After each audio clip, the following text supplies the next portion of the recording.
함께 하나님 앞에 사도신경함으로 믿음을 드러내겠습니다.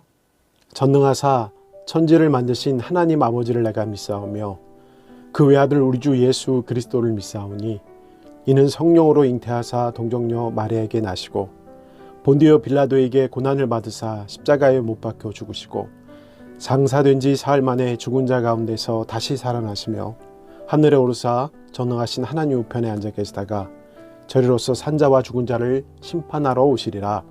성령을 믿사오며 거룩한 공예와 성도가 서로 교통하는 것과 죄를 사하여 주시는 것과 몸이 다시 사는 것과 영원히 사는 것을 믿사옵나이다. 아멘.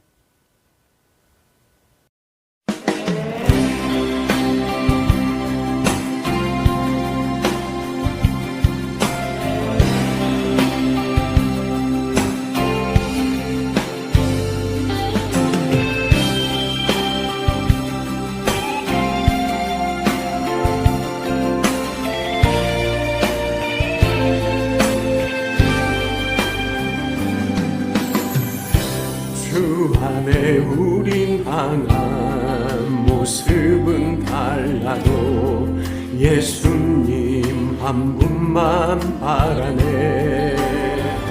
사랑과 선행으로 서로를 격려해 따스함으로 보듬어 가리. 주님 우리 안에 함께 하시니 형제자매의 기쁨과 슬픔 느끼네. 내 안에 있는 주님 모습 보네. 그분 기뻐하시네.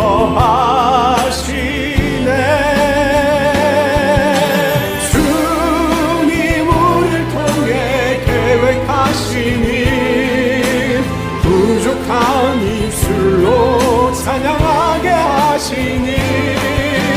주님 우리를 통해 계획하시니 너를 통해 하실 기대. 주 안에 우린 하나 모습은 달라도 예수님 한 분만 바라네. 사랑과 선행으로 서로를 격려해 따스함으로 보듬어 가리. 주님 우리 안에 함께 하시니 형제자매의 기쁨과 슬픔 느끼네. 내 안에 있는 주님 모습 보네. 그분 기뻐하시네.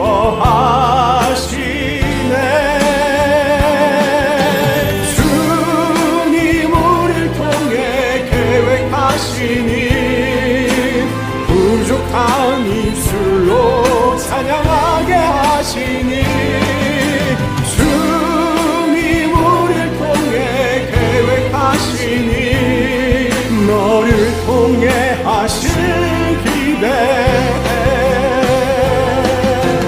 주님 우리를 통해 계획하시니 부족한 입술로 찬양하게 하시니.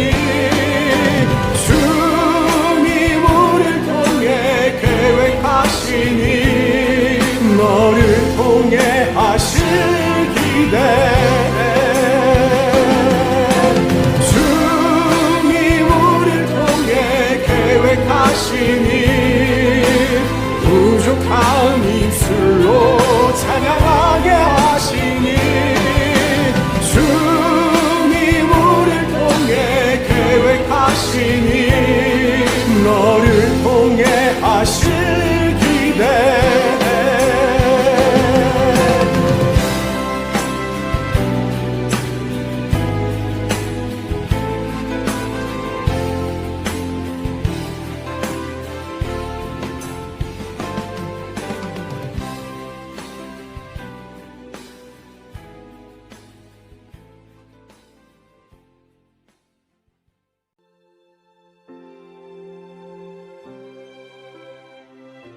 세상의 모든 것을 새롭게 하시는 창조주 하나님을 찬양합니다.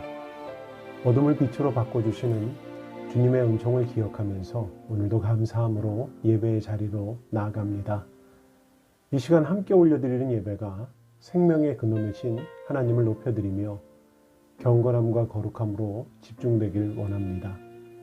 이 세상에 임하신 주님의 선한 뜻을 새롭게 기억하면서 말씀 앞에 바로 서게 하옵소서.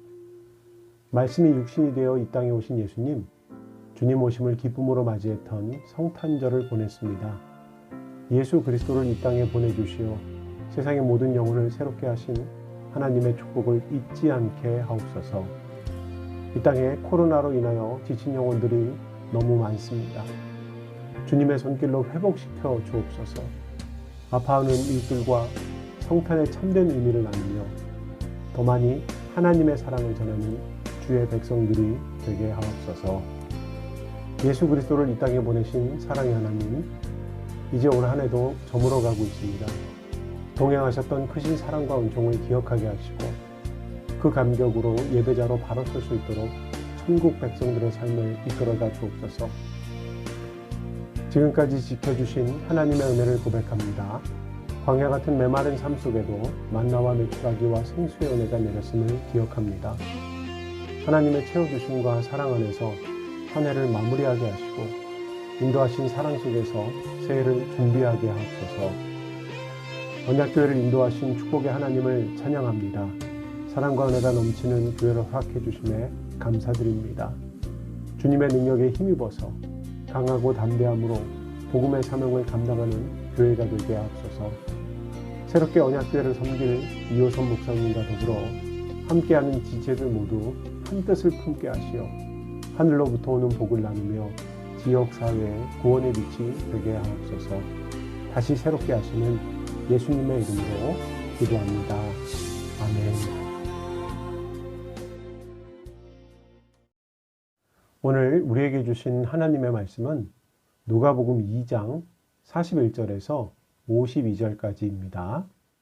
그의 부모가 해마다 6월절이 되면 예루살렘으로 가더니 예수께서 12살이 되었을 때에 그들이 이 절기의 관례를 따라 올라갔다가 그 날들을 마치고 돌아갈 때에 아이 예수는 예루살렘에 머무셨더라. 그 부모는 이를 알지 못하고 동행 중에 있는 줄로 생각하고 하루길을 간 후 친족들과 아는 자 중에 찾되 만나지 못함에 찾으면서 예루살렘에 돌아갔더니 사흘 후에 성전에서 만난즉 그가 선생님들 중에 앉으사 그들에게 듣기도 하시며 묻기도 하시니 듣는 자가 다 그 지혜와 대답을 놀랍게 여기더라. 그의 부모가 보고 놀라며 그의 어머니는 이르되 아이야 어찌하여 우리에게 이렇게 하였느냐. 보라 내 아버지와 내가 근심하여 너를 찾았노라. 예수께서 이르시되 어찌하여 나를 찾으셨나이까. 내가 내 아버지의 집에 있어야 될 줄을 알지 못하셨나이까 하시니 그 부모가 그 하신 말씀을 깨닫지 못하더라. 예수께서 함께 내려가사 나사렛에 이르러 순종하여 받드시더라. 그 어머니는 이 모든 말을 마음에 두니라. 예수는 지혜와 키가 자라가며 하나님과 사람에게 더욱 사랑스러워 가시더라. 아멘. 사랑하는 성도 여러분들, 지난 시간 평안하셨는지요? 오늘은 2021년 마지막 주일입니다. 어제 성탄절 어떻게 잘 보내셨나요? 성탄의 기쁨을 이웃들과 많이 나누셨을 거라 믿습니다. 오늘 본문 말씀은요, 소년 예수님에 대한 이야기입니다. 오늘 말씀은요, 성경 말씀 속에서 오직 누가복음에만, 사복음서에도 누가복음에만 등장하는 귀한 자료입니다. 이 땅에 오신 예수님께서는요, 어느 날 갑자기 그리스도의 삶을 사시기 시작한 것이 아닙니다. 육신을 입고 이 땅에 오셨기 때문에 하나님으로부터 지음받은 세상의 모든 사람들처럼 신체와 키가 자라나는 경험을 했습니다. 그런 성장 과정 속에서 오늘 본문의 상황이 기록되어 있습니다. 오늘 본문 말씀을 보겠습니다. 오늘 본문 누가복음 2장 41절과 42절입니다. 두 절 말씀을 함께 읽겠습니다. 그의 부모가 해마다 6월절이 되면 예루살렘으로 가더니 예수께서 12살이 되었을 때에 그들이 이 절기의 관례를 따라 올라갔다가 오늘 말씀은 예수님께서 12살이 되었을 때의 이야기입니다. 현재 우리나라는요, 만 19세가 되어야 성인이지만 유대 전통에 의하면 만 12살이 성인이에요. 12이라는 숫자는요, 성경에서 특별한 의미를 가진다는 사실을 여러분들도 잘 알고 계실 거예요. 히브리 전통의 완전수가 바로 12입니다. 이 숫자에 비추어서 보통 12살을 책임 있는 청년으로 간주합니다. 2000년 전 유대 사회는요, 중학교 나이가 되면 자신에게 책임을 지는 지위를 가지게 되었습니다. 그리고 그렇게 성년이 되면 율법이 정한 규례를 지키며 살아가야 할 의무도 함께 생기게 되었습니다. 오늘 본문 42절 말씀에 예수께서 12살 되었을 때에라고 기록하고 있어요. 예수님께서도 성년이 되었으니 이제 율법이 정한 규례를 잘 지키고 행해야 합니다. 그래서 절기에 따라 예루살렘 성전을 방문해야 합니다. 유대교 전통에는요, 성인 남자들은 1년에 3번 절기를 맞아 예루살렘에 올라가야 합니다. 신명기에 기록된 말씀에 보면 너희 가운데 모든 남자는 1년에 3번, 곧 무교절과 77절과 초막절에 내 하나님 야훼께서 택하신 곳에서 야훼를 배웁되라고 했습니다. 유대인들은요, 하나님께서 성전에 거한다고, 그 성전에만 거하고 계신다고 믿었어요. 그래서 말씀에 순종하여 1년에 3번씩 예루살렘을 찾아서 하나님께 대한 자신의 믿음을 고백했다고 합니다. 그렇게 6월절 성전에 다녀오는 과정 속에서 예수님의 가정에 문제가 생깁니다. 오늘 보면 43절부터 45절까지의 말씀을 보겠습니다. 3절 말씀입니다. 3절 말씀을 함께 읽겠습니다. 그 날들을 마치고 돌아갈 때에 아이 예수는 예루살렘에 머무셨더라. 그 부모는 이를 알지 못하고 동행 중에 있는 줄로 생각하고 하룻길을 간 후 친족들과 아는 자 중에 찾되 만나지 못함에 찾으면서 예루살렘에 돌아갔더니, 유대인들은 보통 6월절 절기가 시작된 이후에 하루 이틀 정도가 지나면 집으로 돌아갑니다. 굳이 예루살렘에 머물러 있을 필요가 없었기 때문이에요. 세금 내고 음유 닿으면 6월절 제사는 뒷전으로 하고 귀가하는 사람들이 많았습니다. 그리고 사실 그렇게 해야지만 많은 사람들이 머무는 예루살렘 주변이 로테이션, 순환이 잘 된다고 합니다. 그렇지 않으면 더 복잡해질 수밖에 없었겠죠. 6월절이면 세계 곳곳에서 많은 디아스포라 유대인들이 찾아오는데 얼마나 그곳이 복잡했겠습니까? 그런데 문제는 그날을 마치고 돌아갈 때 생깁니다. 예수님의 부모들은요, 예수님과 동행하지 않았어요. 그것이 가능했던 것이 2000년경 당시의 여행은 많은 위험이 있었기 때문에 절기에 맞춰서 예루살렘을 방문하는 일들은요, 마을 사람들이 함께 모여서 이동을 해야 하는 대규모 움직임이었어요. 그러니까 같은 또래 아이들끼리 모여서 함께 이동을 했을 것입니다. 지금이야 12살이면 매우 어린 나이라고 판단하겠지만 당시 사람들은 12살의 나이를 어리다고 판단하지 않았어요. 그래서 요셉과 마리아는 예수님의 움직임을 일일이 살피지 않았습니다. 그런데 하룻길을 되돌아간 후에 예수님께서 보이지 않으니 부모님들의 마음이 다급해졌어요. 그래서 예수를 열심히 찾았습니다. 찾으면서 왔던 길을 돌아갑니다. 45절 말씀에 만나지 못함에 찾으면서 예루살렘에 돌아갔더니 라고 기록하고 있습니다. 그러게 헤매다가 결국 아들인 예수님을 찾았습니다. 오늘 보면 46절과 47절 말씀을 보겠습니다. 2절 말씀을 함께 읽겠습니다. 사흘 후에 성전에서 만난즉 그가 선생님들 중에 앉으사 그들에게 듣기도 하시며 묻기도 하시니 듣는 자가 다 그 지혜와 대답을 놀랍게 여기더라. 본문의 말씀을 보니 시간이 꽤 흘렀습니다. 46절 말씀에 사흘 후에 성전에서 만난즉이라고 기록되어 있어요.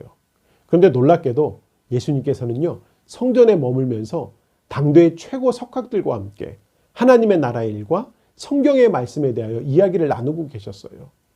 그리고 예수님의 말씀에 많은 사람들이 놀랐다라고 본문에 기록되어 있습니다. 47절 맨 후반부에 기록되어 있습니다. 놀랍게 여기더라 이렇게 기록되어 있는데요. 이 말씀을 제가 조금 아는 척해서 보면 문법상으로 이 문장은요, 미완료, 중간태, 직설법입니다. 미완료, 중간태, 직설법. 무슨 의미냐면요, 놀랍게 여기더라라는 원어적 의미는요, 놀라고 놀라고 놀랐다는 거예요. 완료되지 않아서 계속 놀라고 있습니다. 계속적이고 반복적으로 놀라움을 의미합니다. 거기서 직설법, 거의 기절할 정도의 놀랐다, 이게 포함되어 있어요. 그러니까 예수님, 유대인들이 지금 12살에 불과한 소년으로부터 계속해서 쏟아져 나오는 지혜로운 답변에 매우 놀라고 있음을 아주 극적으로 표현하고 있습니다. 그렇게 놀라움이 계속된 상황 속에서 예수님과 부모님들은 결국 상봉을 하게 됩니다. 오늘 본문 48절과 49절 말씀을 보겠습니다. 두 절 말씀을 함께 읽겠습니다. 그의 부모가 보고 놀라며 그의 어머니는 이르되 아이야 어찌하여 우리에게 이렇게 하였느냐 보라 내 아버지와 내가 근심하여 너를 찾았노라. 예수께서 이르시되 어찌하여 나를 찾으셨나이까 내가 내 아버지의 집에 있어야 될 줄을 알지 못하셨나이까 하시니. 예수님의 부모들은 예수님을 찾아 그동안 애태웠을 것입니다. 바로 그 마음을 드러냈어요. 표준 세번역의 말씀으로 보면 마리아가 책망하는 듯 말았습니다. 얘야 이게 무슨 일이니? 내 아버지와 내가 너를 찾느라고 얼마나 애태웠는지를 알기라 한 거니? 라고 아주 구어체로 편하게 기록하고 있습니다. 이제까지 아들을 찾느라고 노심초사했던 속상한 마음을 그대로 드러내요. 그러니까 지금 마리아는요, 여전히 예수님을 아들로만 이해하고 있어요. 그리스도로 이 땅에 오신 예수님의 신분이나 사역의 본질적인 의미를 정확하게 깨닫지 못하고 있습니다. 그런 한계를 예수님의 부모들도 보여줬어요. 이런 상황 속에서 아들의 대답이 뭐야겠습니까? 죄송합니다. 뭐 이렇게 하고 사과를 해야 하는데 예수님의 대답은 참 놀랍습니다. 어찌하여 나를 찾으셨나이까? 내가 내 아버지의 집에 있어야 될 줄을 알지 못하셨나이까? 라고 반문합니다. 여기서 예수님께서 성전을 뭐라고 얘기합니까? 내 아버지의 집이라고 이야기합니다. 여기에 주목해야 돼요. 지금 예수님께서는요, 성전을 내 아버지의 집이라고 함으로써 자신이 하나님의 아들이라는 사실을 분명하게 증거하고 있습니다. 예수님께서는 나는 요셉과 마리아의 아들일 뿐 아니라 하나님의 아들이라고 자기 정체성을 찾았다는 것을 확실하게 보여주고 있으십니다.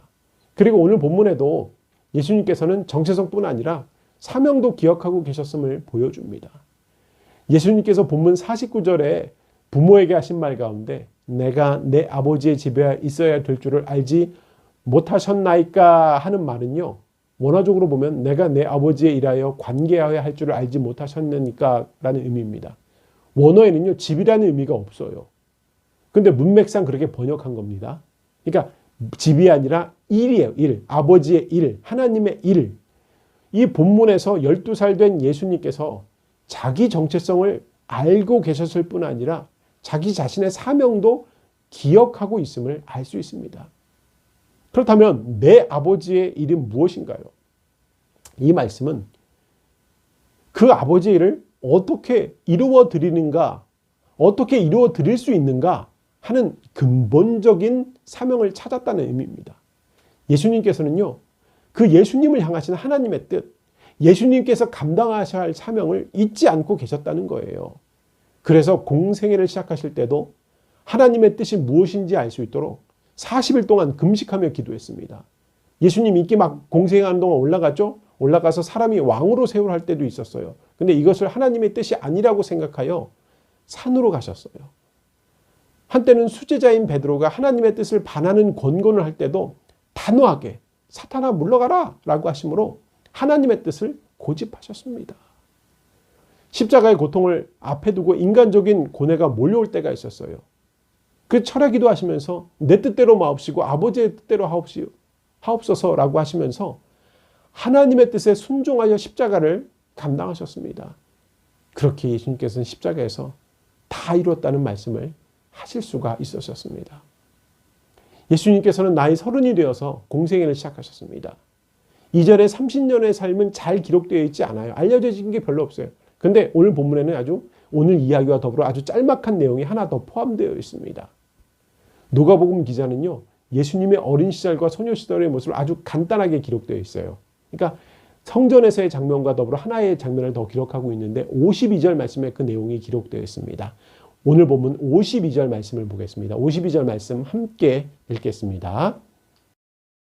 예수는 지혜와 키가 자라가며 하나님과 사람에게 더욱 사랑스러워 가시더라. 52절 말씀에는요, 예수님의 성장과 하나님과 사람 앞에서 성숙해 가고 계심을 기록하고 있어요.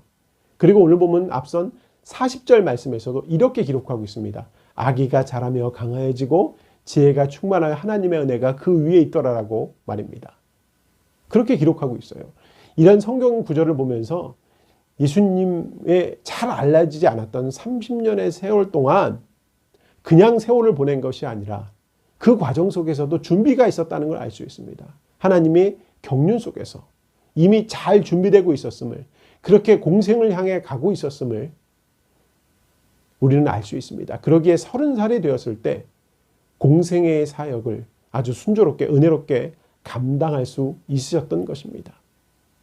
함께 예배하는 성도 여러분들, 오늘 본문에서 길에서 자녀를 잃어버린 부모를 보게 됩니다.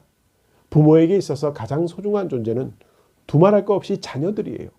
그렇게 소중하고 중요한 자녀를 잃어버렸으니 이것은 말도 안 되는 이야기입니다. 그런데 성도 여러분들, 저와 여러분들도 바쁘게 살다 보면 정말 중요한 것을 잃어버릴 때가 많습니다. 무엇을 잃어버린지도 모르면서 하루하루 살아갈 때도 많아요. 오늘은 교회력으로 보면요, 성탄절 후 첫 번째 주일입니다. 일반력으로 보면 2021년도 마지막 주일인 송년 주일입니다. 이런 시점에서 몇 가지를 기억하길 원합니다. 먼저 저와 여러분들도 이제 헤어져야 할 시간이 되었습니다. 8년 7개월이라는 시간이 흘렀네요. 꽤 많이 흘렀죠. 부족함이 많은 저를 목사라고 불러주시며 순종해 주셨습니다. 그 점 너무나 감사드립니다.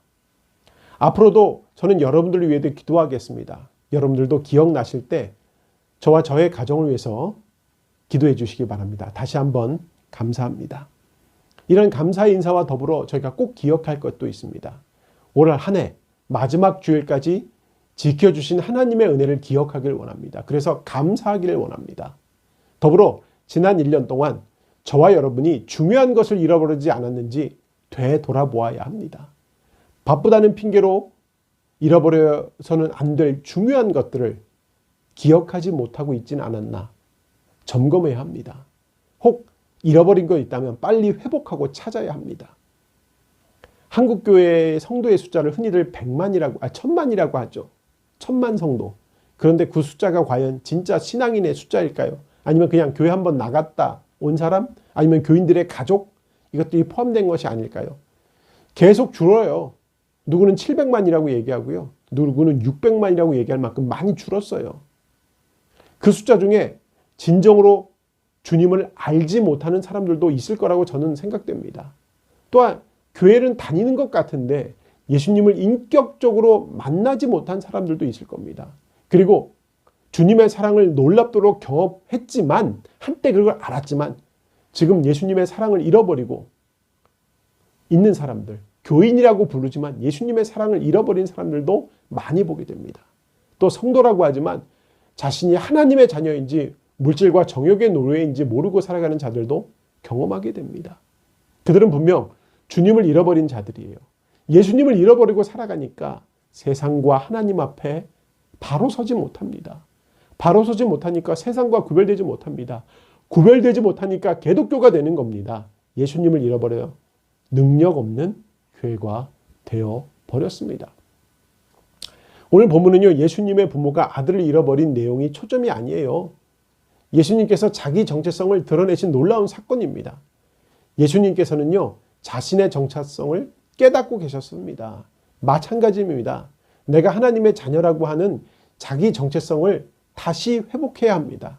하나님이 나를 이 땅에 보내시고 나의 삶의 자리를 허락하신 이유도 찾아야 합니다. 내가 누구인지 모르고 살아가는 사람들, 자기 정체성을 잃어버리고 살아가는 사람들은 불행할 수밖에 없어요. 또 바른 삶을 살아갈 수도 없고 하나님께 영광 돌리는 삶을 살 수도 없습니다. 그러니까 정체성을 찾아 하나님의 뜻을 구분해야 합니다. 여러분들은 어떤 경우에도 내가 하나님의 자녀이며 하나님의 딸이라는 사실을 잃지 않고 살아가시기를 원합니다. 꼭 그래야 합니다. 어떤 상황에서도 내가 하나님의 소중한 존재라는 것, 그 진실만은 잃지 않고 꼭 기억하면서 살아가야만 합니다. 그래야 주님께서 기뻐하시는 삶을 살 수 있기 때문입니다. 함께 예배하는 성도 여러분들, 송년을 맞이하여, 송년주일을 맞이하여 지난 1년을 돌아보면서 내가 잃어버린 것이 무엇이었나를 확인해 보시기 바랍니다. 그리고 더불어 나는 얼마나 성숙해졌는가를 돌아보시기 바랍니다. 여러분의 신앙이 얼마나 성장하셨나요? 신앙의 성장을 위해 열심히 하셨나요? 예배를 사모했나요? 동행하시는 하나님의 은총을 경험했나요? 주님이 주시는 평안을 누리셨나요? 아직도 부족하게 느껴지시죠? 그게 맞는 겁니다. 신앙은요, 한평생 계속 성장해 가야 합니다. 이만하면 됐어. 이게 신앙이 아니에요. 그리스도의 장성한 분량에 이르도록 매일매일 우리의 삶이 다하는 그 순간까지 자라가야 하는 것이 신앙입니다. 그게 믿음이에요. 그러기에 저와 여러분은 신앙의 성장을 위해 꾸준히 계속하여 노력해야 합니다. 힘을 다하여 수고해야 합니다. 그리고 또 하나 더, 하나님께서 맡겨주신 사명에 충실하고 계십니까? 하나님의 자녀로서 사명이 무엇인지도 모르고 그것에는 아랑곳하지 않고 그저 매일매일 보내고 있지는 않으신가요? 시간을 허락하시고 물질을 허락하시고 건강을 허락하시고 자녀들을 왜 허락하셨는가? 그 이유와 목적도 잃어버리고 세상의 즐거움과 쾌락을 위해 내 시간과 물질과 건강을 사용하고 있지는 않은가요? 저와 여러분에게는 하나님께서 주신 사명이 있습니다. 그 사명을 위하여 건강 주신 것이고요. 사명을 감당할 수 있도록 물질 허락해 주신 것입니다. 사명 감당하라고 지혜 주셨고 직장도 주셨고 사업도 주셨고 달란트도 주신 것입니다. 하나님께서 주신 것들을 가지고 사명 감당하는 여러분들이 될 수 있기를 바랍니다. 사명 잃어버리고 내 마음대로 내 뜻대로 살아간다면 다시 돌이켜서 잃어버린 사명을 회복할 수 있기를 바랍니다. 회복을 경험했다면, 그 은혜를 누렸다면 이제 남은 건 충성입니다. 헌신입니다. 하나님의 영광을 구하는 삶입니다. 성전에 있었던 아들 예수님께서는 그곳에서 자신의 정체성을 찾았고 사명을 찾았습니다. 여러분들도 주님과 함께 정체성과 사명을 발견하시기를 바랍니다. 오늘 예배하는 여러분 모두가 자기 자신을 돌아보아 내가 하나님의 자녀라고 하는 정체성을 회복하고 나에게 주어진 사명을 다시 찾으며 스스로 신앙을 성장을 위하여 회복되어지며 그래서 하나님의 영광을 구하는 하나님의 기쁨이 되시기를 주님의 이름으로 축원합니다. 아멘. 우리 기도하겠습니다. 하나님, 마지막 주일까지 지켜주신 은혜 감사합니다. 내가 누구인지, 내가 어떤 사명을 가졌는지, 내가 어떠한 존재인지를 잘 깨닫고 살아가는 저희들의 삶이 될 수 있도록 믿음의 믿음을 더하여 주시옵소서. 끝까지 신앙 지키게 하여 주시고 그리스도의 장성한 분량에 이르는 믿음이 될 수 있도록 매일매일 하나님의 뜻을 구하며 믿음을 연단하며 하나님을 사랑하며 매일매일 기도하는 자들 될 수 있도록 지켜보아여 주시옵소서. 하나님, 오늘 말씀을 받고 이제 세상으로 나갑니다. 세상에서는 1년이 가고 새로운 1년이 다가오는 한 주간을 맞이합니다. 하나님, 남아있는 1년을 잘 마무리하게 하여 주시옵소서. 하나님의 뜻을 더 많이 기억하는 한 주간 되게 하여 주옵소서.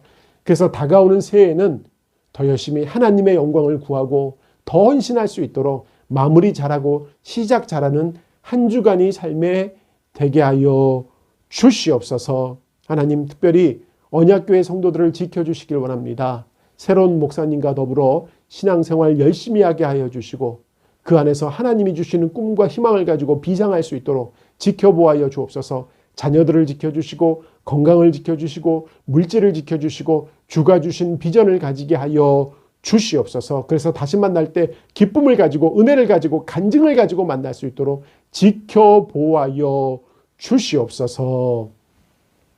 이제는 우리 주 예수 그리스도의 은혜와 하나님 아버지의 원하신 사랑과 성령님의 교통하심이 지금 예배하는 모든 성도들 위해 지금부터 영원히 함께 하시기를 간절히 축원하옵나이다.